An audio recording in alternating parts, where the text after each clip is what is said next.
King Tutankhamun ruled Egypt as pharaoh for 10 years until his death at age 19, around 1324 BC. Though his rule was notable for reversing the religious reforms of his father Akhenaten, Tutankhamun's legacy was largely negated by his successors.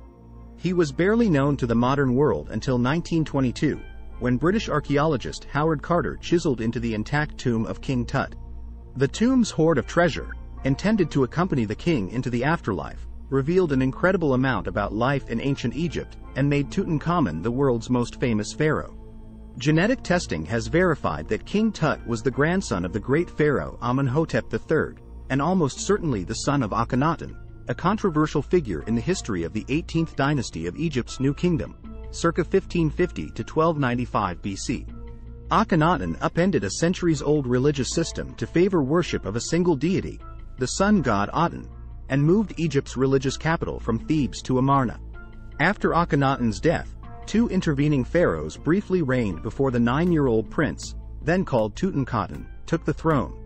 Tutankhamun reversed Akhenaten's reforms early in his reign, reviving worship of the god Amen, restoring Thebes as a religious center and changing the end of his name to reflect royal allegiance to the creator god Amen.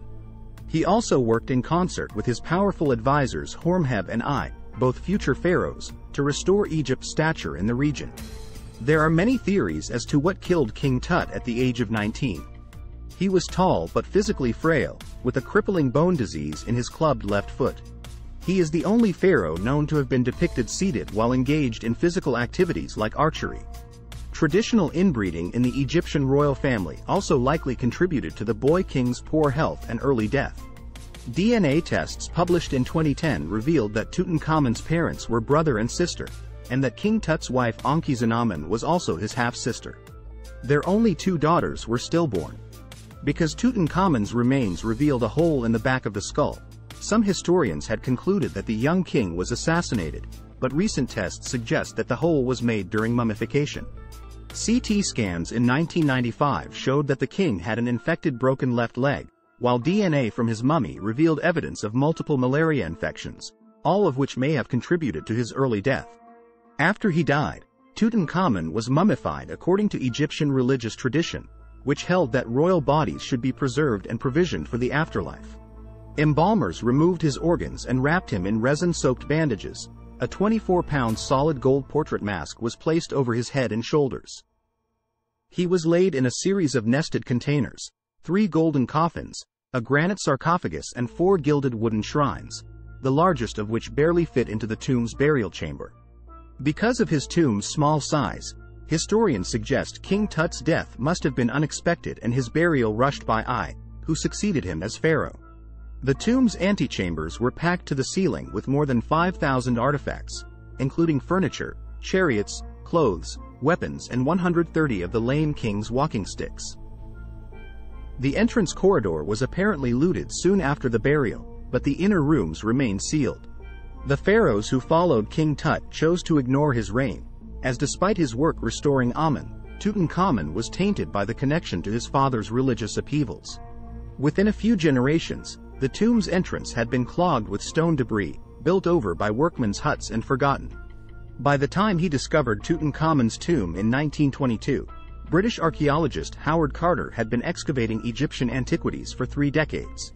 At the time of the discovery, archaeologists believed that all the royal tombs in the Valley of the Kings, across the river from ancient Thebes, had already been cleared.